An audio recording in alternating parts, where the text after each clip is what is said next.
started this 4 years ago. Someone had passed away that was one of the poets. And I started it. In the name of Smitty, one of the poets.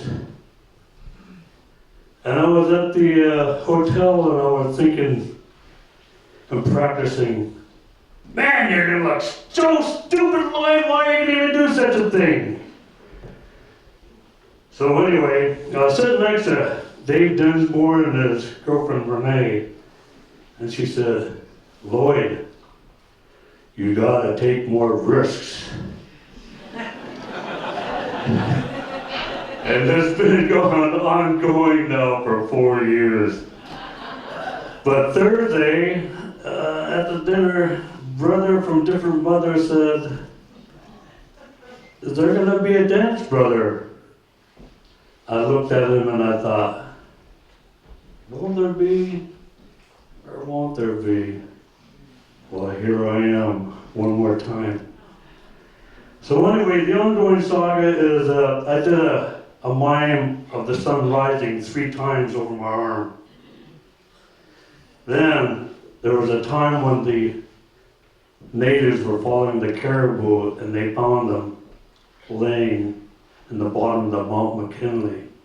And they said, oh, great Denali! You have hid the caribou, now we can feed our families! Well, the reason why they went and looked, because they ran out of food and they were hungry and they followed them. They can hear the thunder of the caribou going and they followed them every night. And last year we finished up at, you were all helping me at that time, pull the whale like they do in Nome towards shore. And so I'd like for all of you to do the same thing. Please stand up and help pull the whale into shore.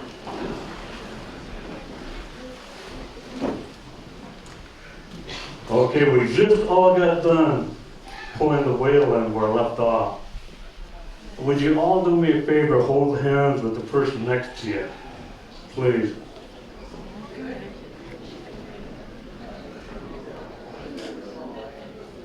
At the time of the world now, the world even up to Alaska, you can feel the hate. You can feel the disruption of the whole society because of what's going on, the threat of Third World War. And for 30 seconds, just like for you to count to 30 and then let go, and then I will leave. 1, all of you, count. 2, 2, 3, 4, 5, 6, 7, 8, 9, 10, 11, 12, 13, 14, 15, 16, 17, 18, 19, 20, 21, 22, 23, 24, 25, 26, 27, 28, 29, 30. Let go. This is something that they do that you find at the villages when they have brought the whales to shore. You can look around and families are holding hands to thank the Creator. And so this is all that you have done, is be thankful for every person you're with. Take each second, please, and time. It cannot be replaced. And be thankful that you are. Thank you.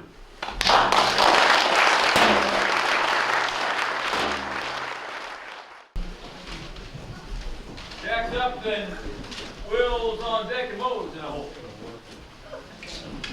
Well, some of you know that Jay Speakman and I both grew up on a summer on an island in Maine called Little Cranberry Island. And we both had a mentor whose name was Warren Fernald, a lobsterman. There was a tourist that bugged him for a couple of days. He wanted to go out fishing, so finally Warren said, yeah, okay. I'll take you. So they went out, and this was the day before hydro-slave haulers. They had a winch that you had to wrap your rope around, and it was run on a belt off the engine, so there was no shut-off or clutch. And anyway, Warren was in his hip boots, and he wore an apron, and he gaffed the first buoy, and he wound it around the winch, started hauling the trap, and his apron got stuck in the winch, and it pulled him right down to his neck. And fortunately, I'm not sure if he was able to, the engine shut off, but there he was with his neck on the winch, and he finally got a knife and he cut the apron off. And the tourist must have had a good sense of humor, because he looked at him and said, "Is that how we're going to haul all of them, Warren?"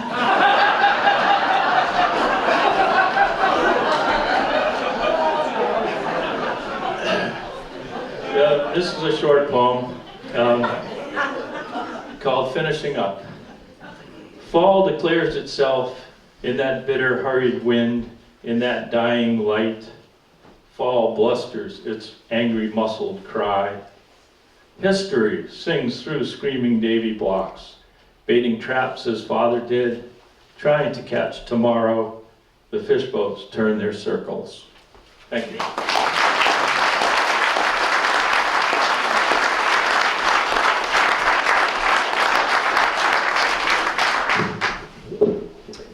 Will Horniak, Milwaukee, Oregon, where mighty Johnson Creek meets the Willamette. There you are. I want to thank everybody, all the sung and unsung heroes, for all the heavy lifting that they've done to make this weekend possible. To me,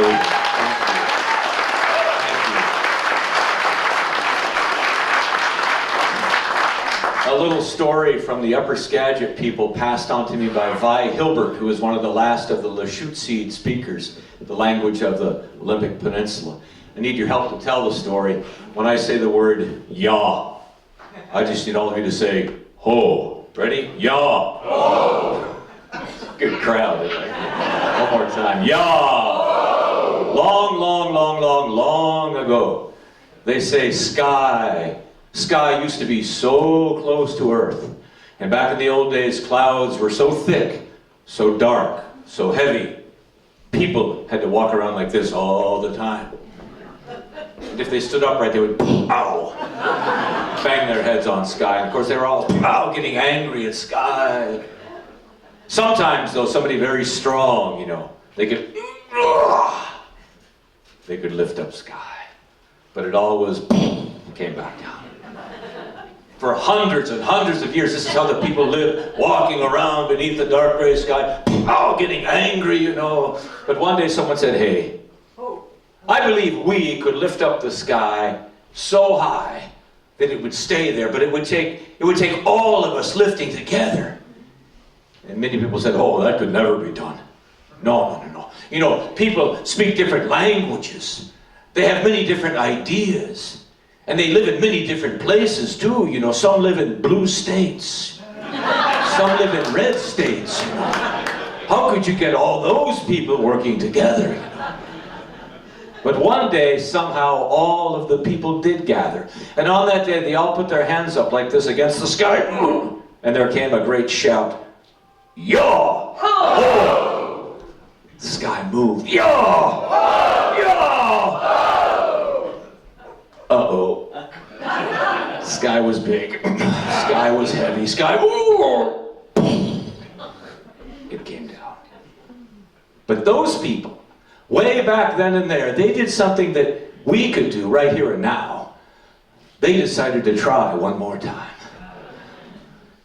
Yaw! Ho! And that time, that sky flew up there so high, it stayed there. It's still up there. You can see it if you want. But they say that sky, you see, it misses living close to this earth, and especially where we live in the great Pacific Northwest, where this earth is so beautiful. You see that sky come down all the time. But it doesn't stay too close to the ground very long. anymore now because all the people have finally learned how to lift yaw together.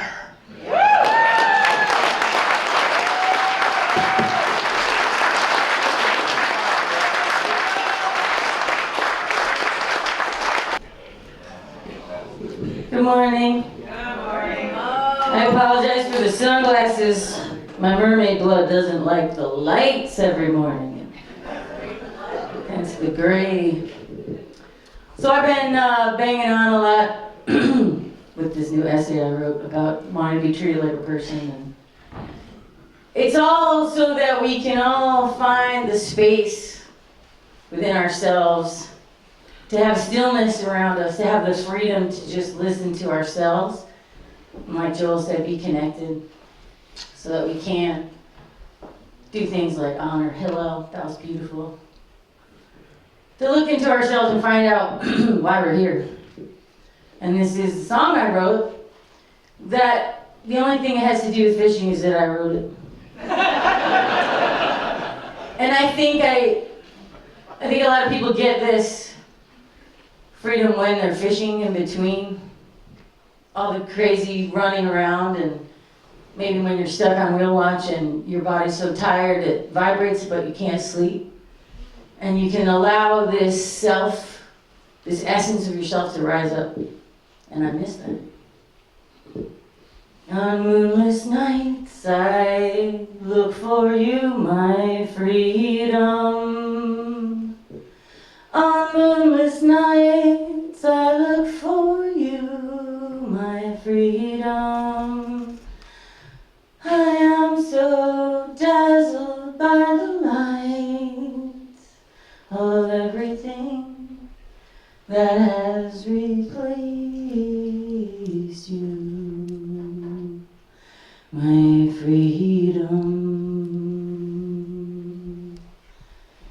The cell phone and the movies, they are calling.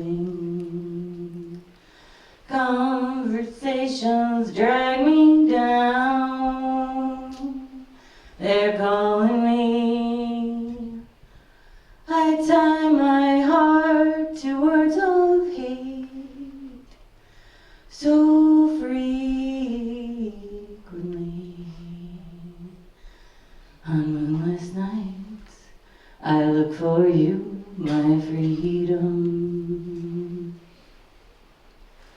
I'm trying to reorient my freedom.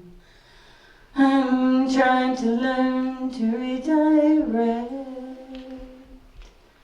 my freedom. I strive to live by words of love. The moon shines down from up above, my freedom.